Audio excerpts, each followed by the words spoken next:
Hello students, in today's class we are going to study about the next colligative property, that is depression in freezing point. As we know, the vapor pressure of liquid increases with increase in the temperature. We have already studied the same concept with respect to your elevation in boiling point. Let us see the graph. As the temperature is increasing, the vapor pressure also go on increasing. When you add a non-volatile solute to that pure solvent, vapor pressure of the solution will be much more reduced than that of the pure solvent, because the solute particles will form an imaginary layer on the surface of the liquid which prevent the formation of the vapors. So, when I plot the graph of temperature versus vapor pressure for the pure solvent and that of the solution is having the much more lesser vapor pressure than that of the pure solvent. But here we are studying about the freezing point. So, let us define what you mean by the freezing point first. The freezing point of a substance may be defined as temperature at which vapor pressure of the substance in its liquid phase is equal to its vapor pressure in the solid phase. So, what will happen when we are having a liquid solvent and I reduce the temperature to much more lower level, then the pure solvent will go on getting solidified. And this is the point where the solidification has been started. That is nothing but it is the temperature at which liquid solvent is getting converted into solid solvent, that is its freezing point. Hence the freezing point of the pure solvent I will note down as TF naught. Now for a solution it will freeze at a temperature in which the vapor pressure of the solution will be equal to vapor pressure of the pure solid solvent. Already we know that we are having these points, and for the solution the lower vapor pressure was there. When I extend the peak, and it will come and join for the solid solvent at particular this point. So I will note down this temperature at which the pure solvent is going to be formed from the solution, and that temperature I will note down as TF, that is freezing point of the solution. When I look for these differences, TF naught minus TF is having the much more lesser temperature than that of the TF naught. Therefore, the freezing point of the solution will go on decreasing, and this difference what we are going to see, that is called as depression in freezing point. Let us derive the expression between the freezing point and molar mass, because the numericals will be asked based on that equation. So the difference between freezing point of the solvent and freezing point of the solution, which is known as depression in freezing point.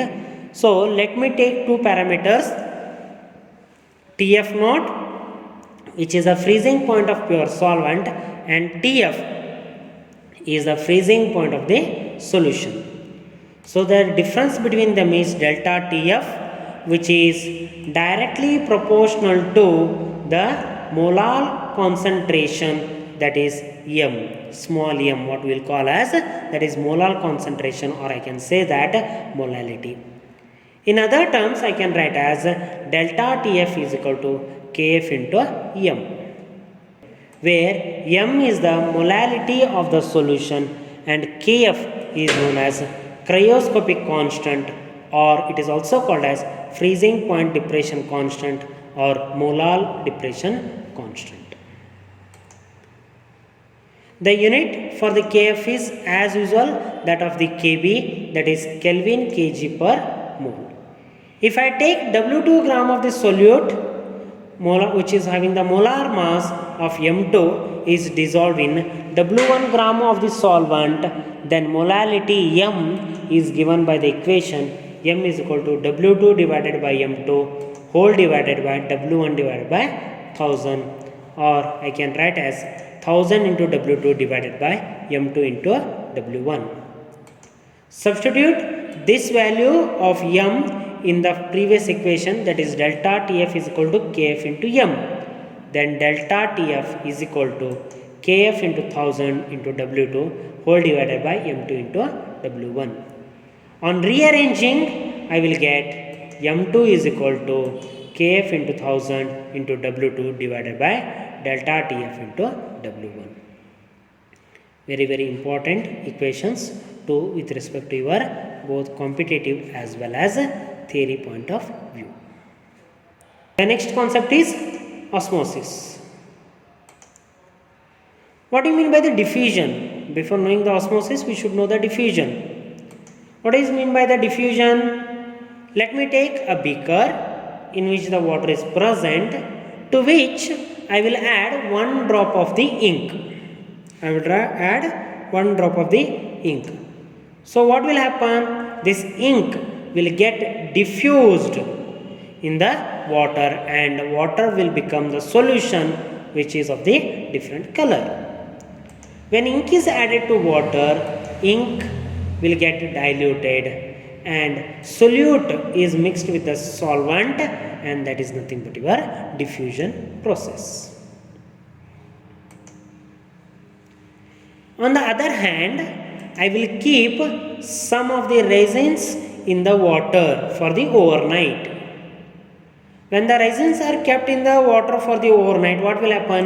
Next day we can see that resins will be swollen up. This is because the water which is a solvent is getting entered into the resins, or I can say that water passes through the membrane into the resins. Here the solvent is getting mixed with the solute. In the first case, solute was getting mixed with the solvent, and in the second case, the solvent is getting mixed with the solute. But this solvent is getting mixed with the help of the one membrane which is called as semi-permeable membrane. And it is defined as membrane which allows the passage of small solvent molecules like water, but not the bigger solute molecule to pass through them, are called as semi-permeable membranes.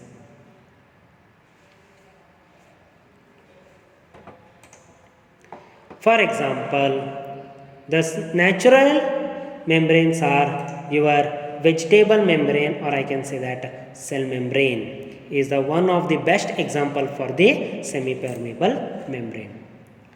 In the animal membrane, that is your pig's bladder, which is also used as a semi-permeable membrane.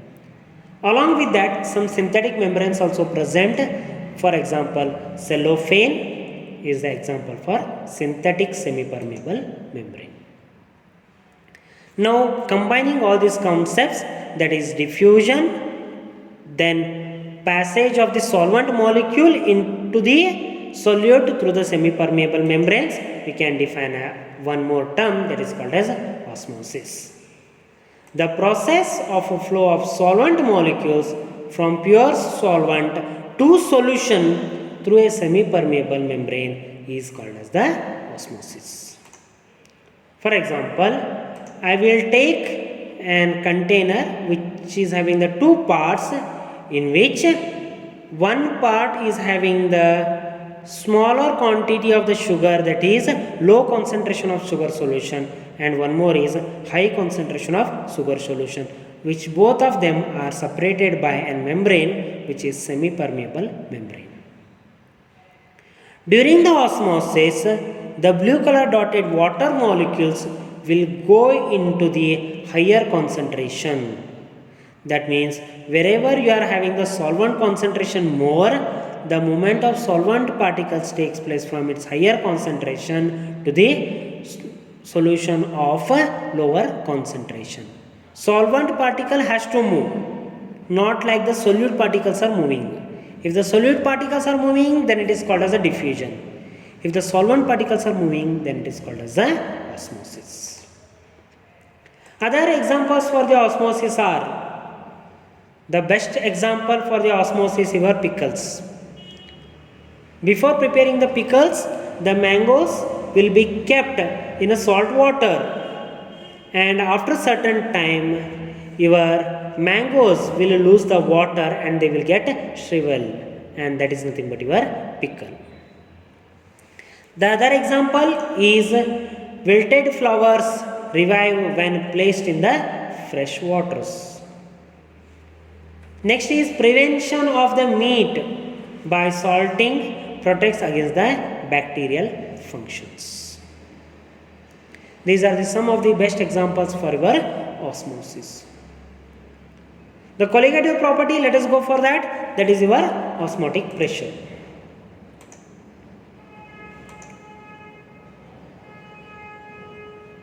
When I am having a solvent in a beaker, I will keep an inverted funnel which is closed by the semi-permeable membrane. And after a certain period, you can observe that here is the initial level of your solution is there. After a certain period, you can see that the level will go on increasing and it will reach to this level. Initially it was somewhere here and it has reached the final stage. So what happened? The pressure that is exerting at the semi-permeable membrane, which stops the flow of solvent molecule into the solution.